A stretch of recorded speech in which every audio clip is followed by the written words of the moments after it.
कि रात होते ही आखिर इसे क्या हो जाता है। कमला के चीखने की आवाज नीचे तहखाने से आ रही है, जल्दी चलिए, कहीं वो खुद को कुछ नुकसान न पहुंचा ले। सभी दौड़ते हुए नीचे तहखाने में पहुंचते हैं, जहां पर एक कमरे में छिपे हुए गुप्त तहखाने से कमला अंदर खुफिया कमरे में पहुंच गई थी। ये कौन सा खुफिया कमरा है माँ? आज से पहले मैंने तो कभी ये कमरा नहीं देखा। बेटे की बात सुनकर शशि थोड़ा घबरा जाती है और इधर उधर देखने लगती है। क्या हो गया कमला, क्यों चिल्ला रही हो? कमला अपने हाथों को जोर जोर से झटक रही थी और पागलों की तरह चीख रही थी।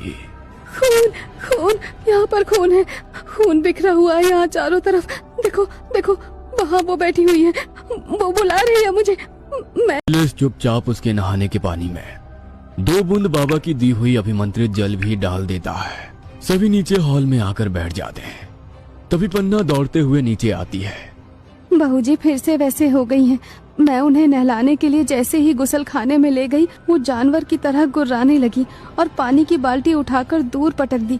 मैं उनका कमरा बाहर से बंद करके आई हूँ। मेरी तो अब वहाँ जाने की हिम्मत नहीं है। अच्छा ठीक है, तुम जाओ, जाकर अपना काम करो, हम देखते हैं। माँ एक बात बताओ, मैं इसी घर में पैदा हुआ, यहीं पर रहते हुए मैं 25 साल का हो गया, लेकिन आज तक मैं उस कमरे के बारे में नहीं जानता। फिर ये कमला उस खुफिया कमरे तक कैसे पहुंच गई? और ऐसा क्या है उस कमरे में जो इतने सालों से वो बंद पड़ा है, जिसके बारे में किसी को पता तक नहीं था कि वहाँ ऐसा कोई कमरा भी है? बेकार की बातों में दिमाग मत लगाओ कुलदीप। इस समय कमरे से ज्यादा जरूरी कमला की हालत है। ये सोचो कि तुम्हारी पत्नी ठीक कैसे होगी। अरे बहुत आश्वासन देकर विदा करके लाए थे हम कमला को। क्या पता था कि आने के बाद स्थिति बिल्कुल नियंत्रण से बाहर ही हो जाएगी। हम तो ये सोच सोच के परेशान हैं कि अगर कल को कमला को कुछ हो गया तो उसके माँ बाप को क्या जवाब देंगे हम। कुछ भी कहो, मुझे ऐसा लगता है बहू के साथ जो कुछ भी हो रहा है ना, वो सब इसी हवेली से ही जुड़ा हुआ है। अरे अच्छी खासी हट्टी कट्टी लड़की थी, इस घर से रिश्ता जोड़ने के बाद देखो क्या से क्या हो गई। कोई पहचान भी नहीं सकता, ऐसी हालत हो गई है बेचारी बच्ची की। चांद जैसा रूप था उसका। कमला की हालत पर चिंता जताते हुए अखिलेश ठाकुर अपने माथे पर हाथ रखकर बैठे हुए थे।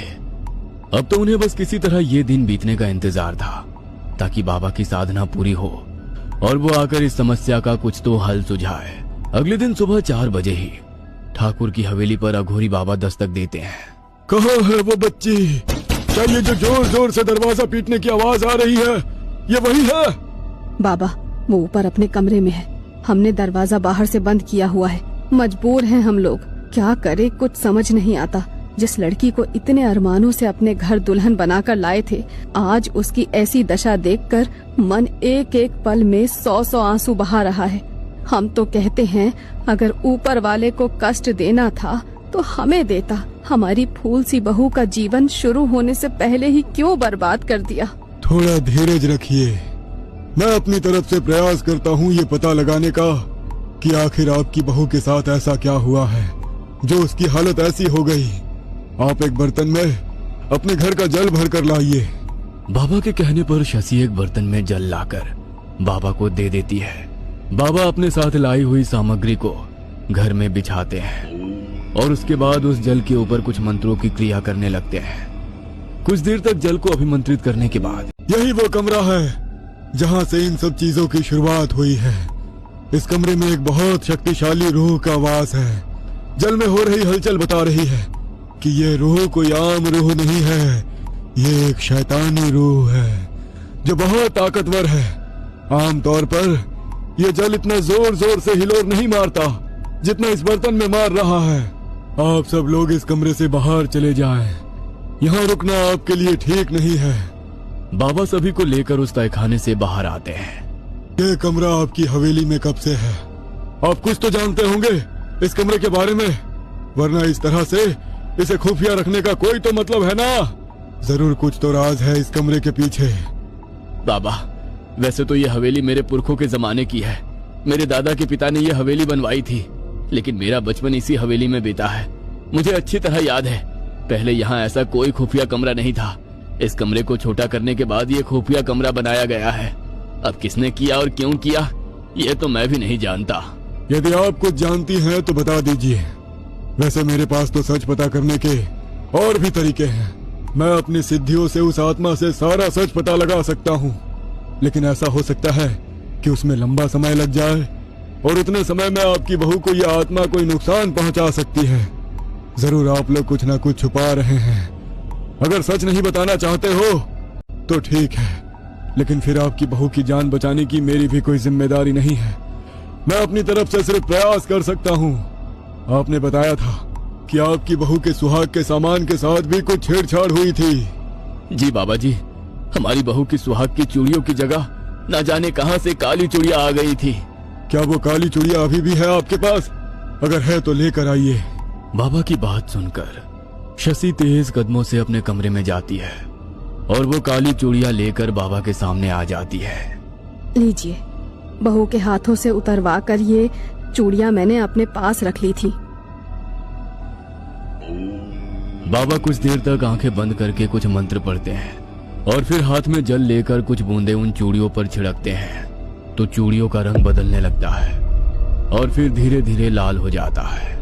ये देखिए, ये चूड़ियां कभी काली नहीं थी। ये वही लाल चूड़ियां हैं जो आपने अपनी बहू के शगुन में रखवाई थी। किसी ने काला जादू किया है इनके ऊपर। आपके बहू के ऊपर तंत्र प्रयोग किया गया है। लेकिन बाबा, कोई हमारे घर पर काला जादू क्यों करेगा? और सबसे बड़ी बात, मेरी बहू से किसी की क्या दुश्मनी हो सकती है? इस बेचारी को इस हवेली तो क्या, इस गांव में भी कोई नहीं जानता। आपकी जानकारी के लिए बताना चाहता हूँ, काला जादू करने वाला कोई बाहर का नहीं होता, हमेशा कोई अंदर का ही शापित होता है और कारण अवश्य ही कोई निजी होगा। कारण आप तलाशने की कोशिश करिए, मैं भी अपनी विद्या के जरिए पता लगाने की कोशिश करता हूँ। लेकिन बाबा, अभी तो आप कह रहे थे कि कमला के ऊपर किसी आत्मा का साया है और अब आप कह रहे हैं कि उसके ऊपर काला जादू का प्रयोग है। मैं कुछ समझ नहीं पा रहा हूँ। हाँ, यही पहेली तो मैं सुलझाना चाहता हूँ कि आखिर कौन है जिसने पहले आपकी बहू के ऊपर काला जादू किया। एक बात बताइए, तहखाने के उस कमरे में क्या कमला के इस घर में आने से पहले भी कभी कोई इस तरह की घटना हुई है? कभी कोई असामान्य चीज हुई है आपके घर में, या किसी को डर लगा हो? बाबा जी, ऐसा तो कभी नहीं हुआ, आज तक सब सामान्य था। यही पहेली तो गहराती जा रही है। चाहे जो भी हो, इस पहेली की सिरे आपकी हवेली से ही जुड़े हैं। ठीक है, ऐसा करिए, इस हवेली में काम करने वाले सारे नौकर और सहायकों को हमारे सामने बुलाइए। हम एक बार उन सब की भी परीक्षा लेना चाहते हैं। इस तरह के मामले में अधिकतर घर के ही किसी आदमी का हाथ होता है। बाबा की बात सुनकर शशि घर में काम करने वाले सभी सहायकों को बुला लेती है। बाबा कुछ देर तक सिंदूर, मखाने और काले तिल को यज्ञ कुंड में डालकर कुछ मंत्र पढ़ते हैं। देखिए, मैंने अभी अभी तंत्र विद्या से सिंदूर को अभिमंत्रित किया है। आप में से जिसने भी कमला के ऊपर काला जादू किया है, स्वयं उस बात को स्वीकार कर लीजिए, वरना मैं बारी बारी से यह सिंदूर आप लोगों के मस्तक पर लगाऊंगा। इसको लगाने से जिसने भी कमला के ऊपर काला जादू किया होगा, उसका हाल कमला से भी ज्यादा बुरा हो जाएगा। मुझे शक्ति प्रयोग करने पर विवश मत कीजिए। बाबा की ये बात सुनकर घर में काम करने वाले सभी 5 नौकरों के चेहरे डर से पीले पड़ गए थे। एक एक करके बाबा सबके माथे पर सिंदूर का तिलक लगा ही रहे थे कि तभी पन्ना वहां से भागने लगती है। पकड़ो इसे, जरूर इसने ही सब किया है। ऐसा नहीं हो सकता। अरे ये 15 साल से हमारे घर में काम कर रही है। मुझे इसके ऊपर उतना ही भरोसा है जितना कि कोई अपने परिवार पर करता है। अखिलेश और कुलदीप पन्ना को पकड़कर बाबा के सामने लेकर आते हैं और जैसे ही बाबा मुट्ठी में सिंदूर भरकर पन्ना के माथे की ओर लाते हैं, वो जोर जोर से चिल्लाने लगती है। नहीं बाबा, छोड़ दो मुझे, मैं सब कुछ सच सच बताती हूँ। बहुत ही गरीब परिवार में जन्म हुआ था मेरा। बाबूजी किसी तरह मेहनत मजदूरी करके जो भी कमा कर लाते थे, उसी में हम दोनों बहनें और बाबूजी अपना पेट पालते थे। कुछ समय के बाद बाबा की गंभीर बीमारी के कारण मौत हो गई। हमारे पास इतना पैसा भी नहीं था कि बाबा का इलाज कर सके। बस ऐसे ही तिल तिल मरकर देखते रहे हम अपने बाबा को। बाबा के जाने के बाद मैं छोटे मोटे काम करके घर चलाने की कोशिश करने लगी। मेरी बहन रुक्मणी इतनी खूबसूरत थी कि कोई भी उसे देखकर उसके प्रेम में पड़ जाए। हम गरीब लोग थे, गांव में बड़े बड़े जमींदार और ठाकुरों का राज था। उसकी सुंदरता को देखकर कहीं किसी अमीर की नियत उसके ऊपर खराब न हो जाए, इसीलिए मैं उसे घर में छुपा कर रखती थी। लेकिन कहते हैं ना, तालों में रखने के बाद भी कीमती चीज चोरी हो ही जाती है। न जाने कैसे एक रोज जब रुक्मिणी पानी भरने के लिए कुएं पर गई तो उसे अखिलेश ठाकुर ने देख लिया। मेरी नादान 17 बरस की बहन नहीं समझ सकी कि ये अमीर ठाकुर सिर्फ गरीबों से अपना दिल बहलाया करते हैं। मेरे काम पर जाने के बाद वो चुपके से ठाकुर साहब से मिलने के लिए जाया करती थी। एक दिन उसके और ठाकुर साहब के प्रेम की भनक उनकी पत्नी यानी कि हमारे शशि मेम साहब को लग गई थी। शशि जी जानती थी कि अपने पति को उस लड़की से मिलने से रोकेंगी तो वो इसका विरोध करेंगे और घर में कलेश होगा सो अलग, हो सकता है उन्हें तलाक भी दे दे। इसीलिए उन्होंने एक अलग रास्ता अपनाया जिससे सांप भी मर जाए और लाठी भी ना टूटे। शशि मेम साहब ने रुक्मणी को अपने विश्वास पात्र आदमी के हाथों गायब करवा दिया। ठाकुर अखिलेश से जब रुक्मणी कई दिनों तक मिलने नहीं आई तो इन्होंने आदमी भेजकर उसका पता निकलवाया। आसपास के लोगों ने उन्हें बताया कि रुक्मणी ना जाने कहाँ गायब हो गई है, शायद किसी के साथ भाग गई होगी। ठाकुर कुछ दिन तक उसका इंतजार करते रहे और जब रुक्मणी लौट कर नहीं आई तो फिर धीरे धीरे रुक्मणी को भूल गए। जब मेरी बहन गायब हुई तो मैंने हर संभव कोशिश की अपनी बहन को तलाश करने की। फिर एक रोज किसी सहेली से मुझे पता चला कि मेरे काम पर जाने के बाद वो अखिलेश ठाकुर से चोरी छिपे मिला करती थी। इसीलिए मेरा शक इनके ऊपर चला गया। हम गरीब लोग हैं, सीधा जाकर ठाकुर पर इल्जाम लगाती तो मुझे भी मेरी बहन की तरह जाने कहाँ गायब करवा दिया जाता। इसीलिए मैं उनकी हवेली में काम मांगने के लिए आई। मुझे हवेली में काम तो मिला, लेकिन कई बरस बीतने के बाद भी अपनी बहन का कोई सुराग हाथ नहीं लगा। हवेली में एक आदमी धीरज सिंह का बहुत आना जाना था। मैंने अक्सर उसे ठकुराइन से बात करते देखा था।